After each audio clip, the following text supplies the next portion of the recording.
क्या है आध्यात्म?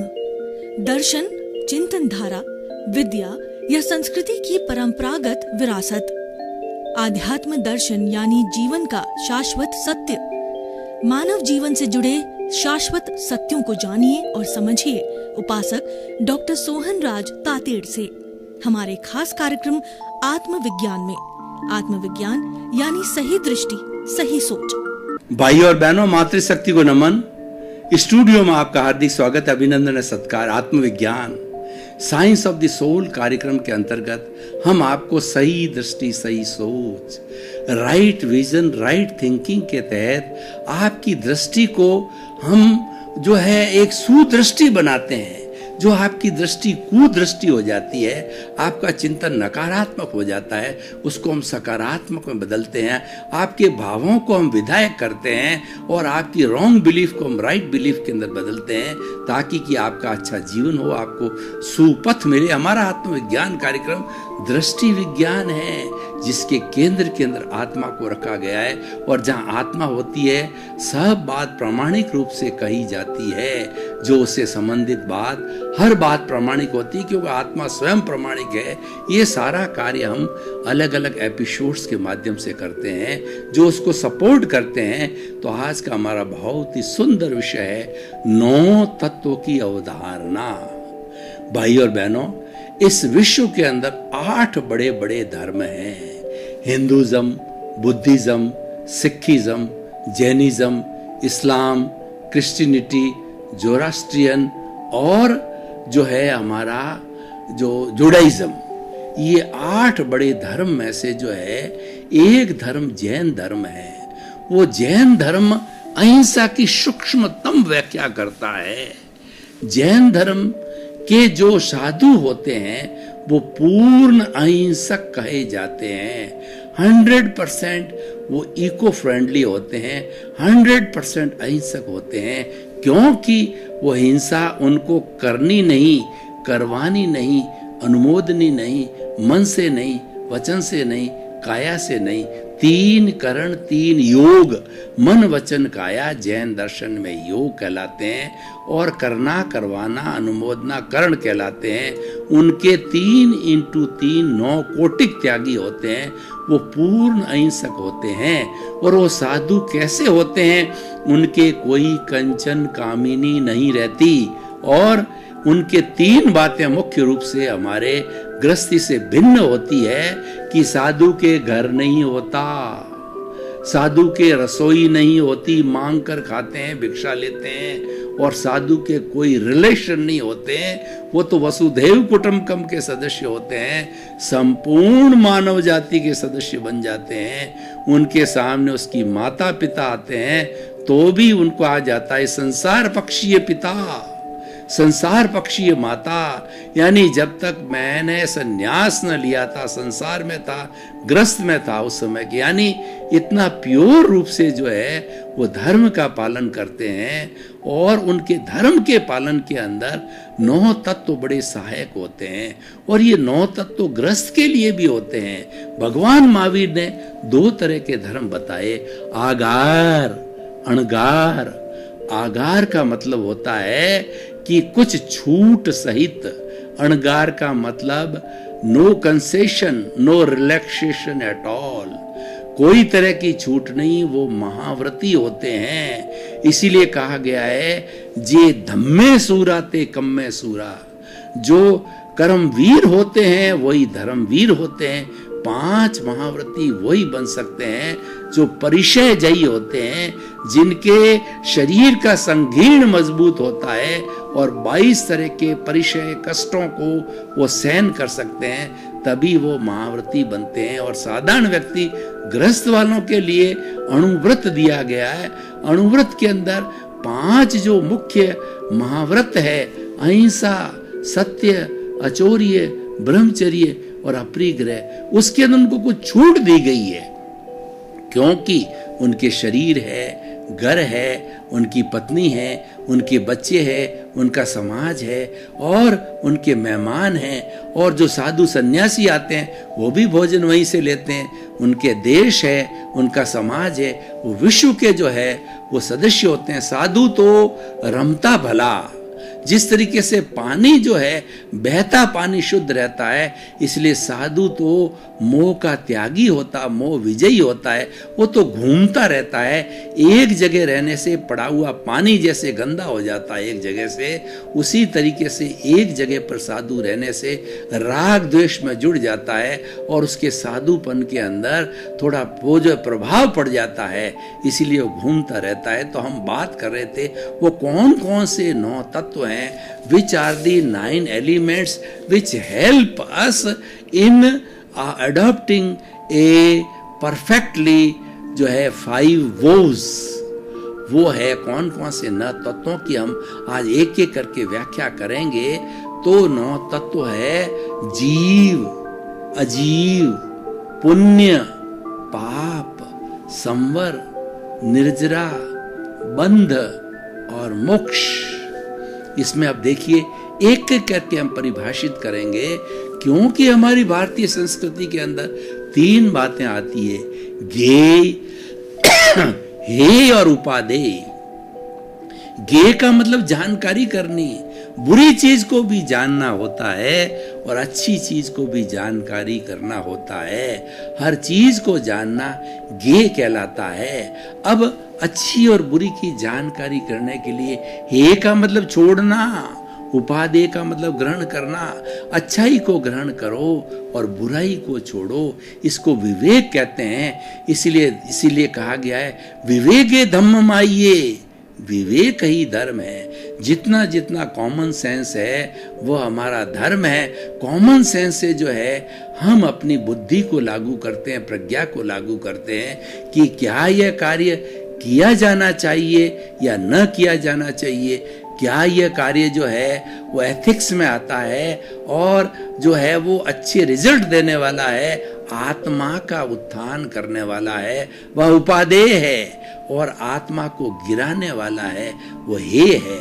तो हम एक एक करके इन 9 तत्वों की परिभाषा करते हैं पहले, और देखते जाएंगे कौन सा हे है और उपादेय है। पहला जो है हमारा जो 9 तत्वों में से जीव, जीव का मतलब आत्मा, जो जिंदा होता है वह जीव कहलाता है। और भारतीय संस्कृति में और जैन आगमों के इसके 23 नाम दिए गए हैं। आत्मा और जीव मुख्य है। तो असंख्य चेतनामय परमाणुओं के पिंड को आत्मा कहा जाता है। इसमें चेतना होती है, इसमें फीलिंग होता है, इसमें सुख दुख की अनुभूति होती है, ये प्रजनन करता है, ये ग्रोथ करता है। इस तरीके से 9 इसके कैरेक्टरिस्टिक है, जिसको विज्ञान ने भी अपने तरीके से कॉन्शियसनेस के रूप में इन कैरेक्टरिस्टिक को स्वीकार किया है। इसका अर्थ ये हुआ कि दूसरे शब्दों के अंदर विज्ञान भी आत्मा को मानता है। वो आत्मा शब्द नहीं बोलता है पर कॉन्शियसनेस कहता है, तो वही आत्मा है। तो इसलिए हो गया जीव, और उसका जीव का सारा जो जीव प्योर फॉर्म में होता है वह उपयोग लक्षणो जीव, वो ज्ञान दर्शन वाला होता है, वो सच्चिदानंद होता है। सत का मतलब अविनाशी। एक दुनिया के अंदर जीव तत्व ही आत्मा तत्व है जो अविनाशी है, बाकी सब विनाशी है, अविनाशी है। और इसका जो है उपयोग लक्षणों जीव, इसका लक्षण उपयोग है। उपयोग का अर्थ हो गया ज्ञान दर्शन वाला है। आत्मा ही ज्ञान है, ज्ञान ही आत्मा है। आत्मा कभी दर्शन युक्त होती है, कभी ज्ञान युक्त होती है। ये दोनों उसके मोड्स हैं, पर्याय हैं, तभी इसका अस्तित्व है। तो इसीलिए ये हो गया हमारा जो है आत्मा। और इसका जो लक्षण है वह आनंद। आनंद की जहाँ अनुभूति होती है वो आत्मा ही आनंद की अनुभूति कर सकती है, सुख दुख की अनुभूति कर सकती है, अजीव नहीं कर सकता।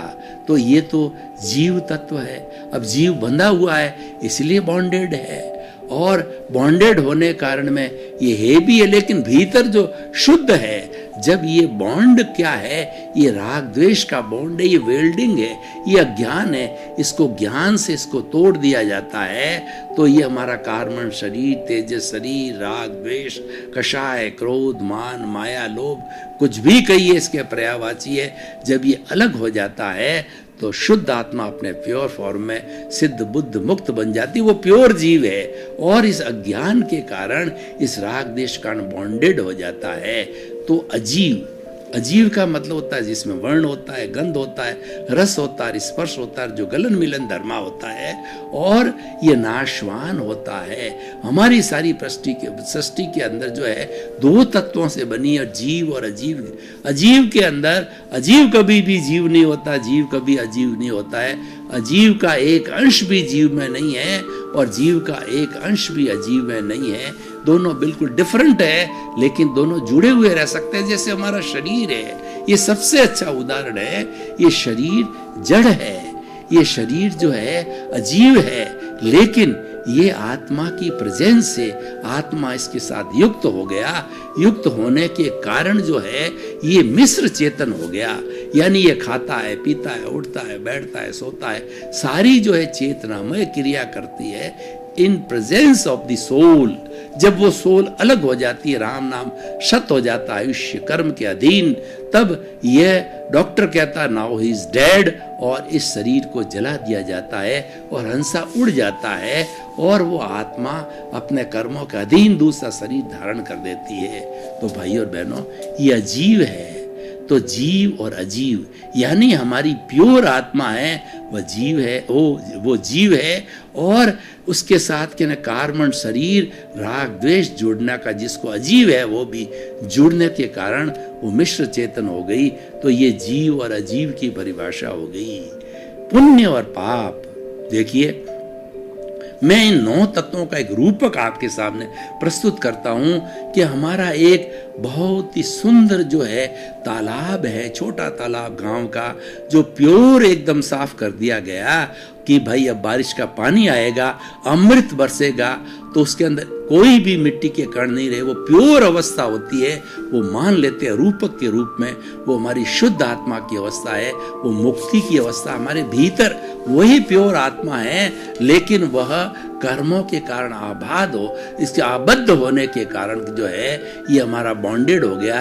तो रूपक के रूप के अंदर वो जीव है, और उसका जो स्ट्रक्चर है, वो जो बना हुआ है, वो सारा अजीव का शरीर अजीव है। और पुण्य और पाप जो है ये हमारे भीतर आने वाला, उस तालाब के अंदर अगर हमने इनलेट दे दिया तो उसके भीतर गंदा पानी भी आ सकता है और अच्छा पानी भी आ सकता है। गंदा पानी जो आता है वह हमारा पाप कहलाता है और अच्छा पानी आता है पुण्य कहलाता है। यानी पुण्य और पाप ये अजीव है, और जब वो उदय में आते हैं कर्म, तो अच्छा फल देने वाला पुण्य कहलाता है, और बुरा जो है बुरा फल देने वाला, कष्टकारी फल देने वाला, वो पाप कहलाता है। तो ये भीतर हमारे इनलेट से आते हैं। तो ये जीव अजीव, पुण्य, पाप और आश्रव जो हमने नाला बनाया जिससे कि पानी भीतर इनलेट किया, ये आश्रव है। यानी इस जो है कर्मों को भीतर लाने वाले रास्ते को आश्रव कहा जाता है। आश्रव ये है क्योंकि जब तक आश्रव रहेगा तब ये पुण्य और पाप आते रहेंगे। तो ये आश्रव जो है वह भी जड़ है, और ये हे है, और पुण्य पाप है ये भी जो जड़ है, और वो ये दोनों हे है। अब हालांकि जो पुण्य के पुद्गल होते हैं, तो पुण्य की जो है वो हमारे पाप को धोने के लिए पुण्य का सहारा लिया जाता है। लेकिन जब पाप जब धुल जाता है तो पुण्य को भी हमें छोड़ना पड़ता है। पुण्य सोने की बेड़ी है, पाप है वो लोहे की बेड़ी है। तो जीव अजीव और हमारा पुण्य पाप आश्रव संवर। अब हमने क्या किया कि हमारा तालाब भर गया तो हमने उसको ब्लॉक कर दिया।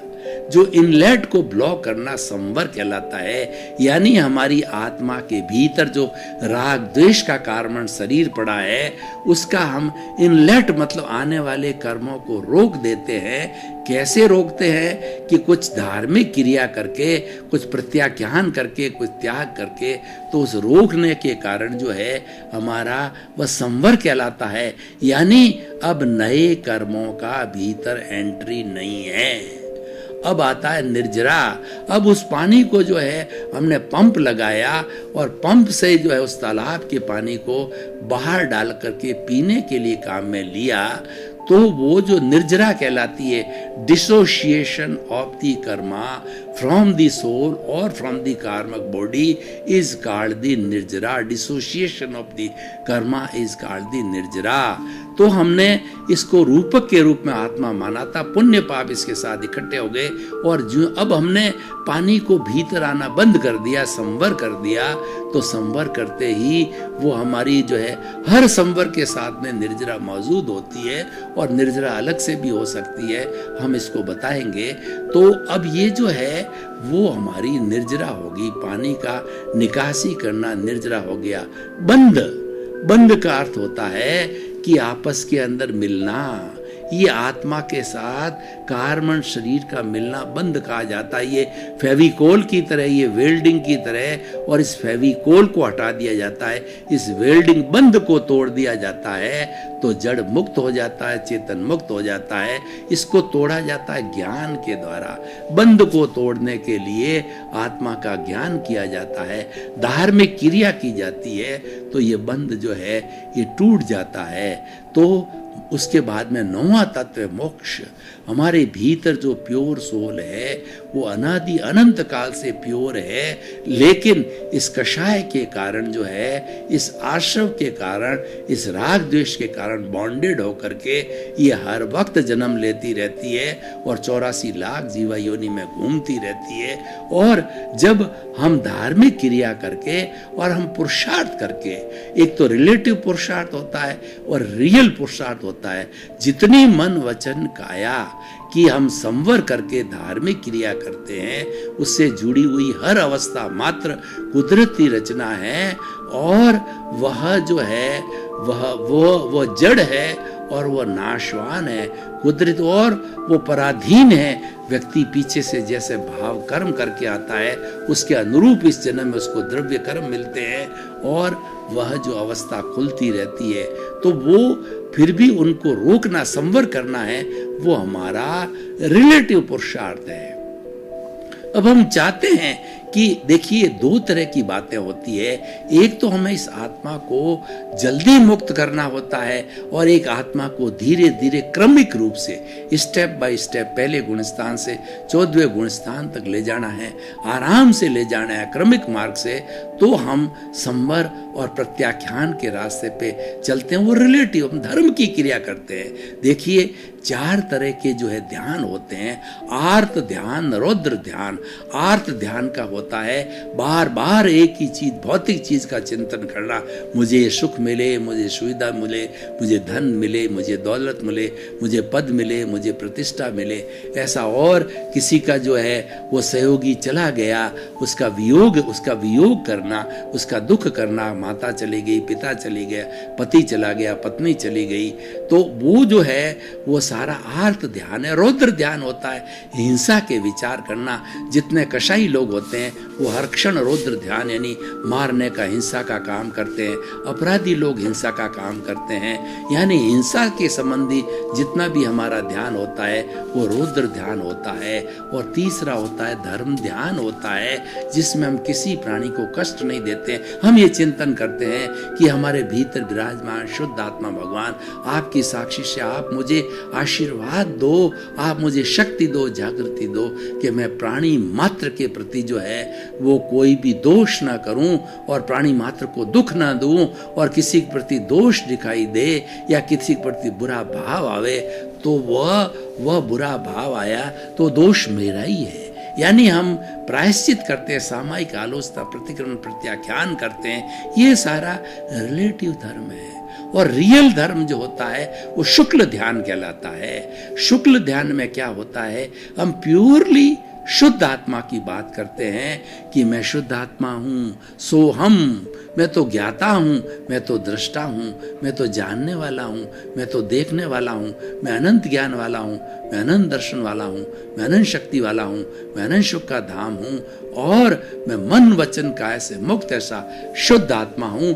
स्थूल संयोग, सूक्ष्म संयोग, वाणी के सहयोग सब पर है, पराधीन है। यह ज्ञान मेरे हृदय में संस्थापित रहे। कोई दखो दखल करूं नहीं, दुनिया में किसी को करता समझू नहीं, स्वयं को करता समझू नहीं, किसी के प्रति ओपिनियन, अभिप्राय न दूं और किसी के दोष न देखूं। ये हम जब प्योर चिंतन करते हैं, प्योर जो चिंतन होता है, आत्मा का चिंतन होता है, केवल आत्मा की बात करना, 24 आवर्स अपने स्वभाव में रमण करना, वो जागृति में रखना, हर वक्त 100% प्रतीति रखनी कि मैं तो, मेरा मूल स्वरूप है वो शुद्ध आत्मा है।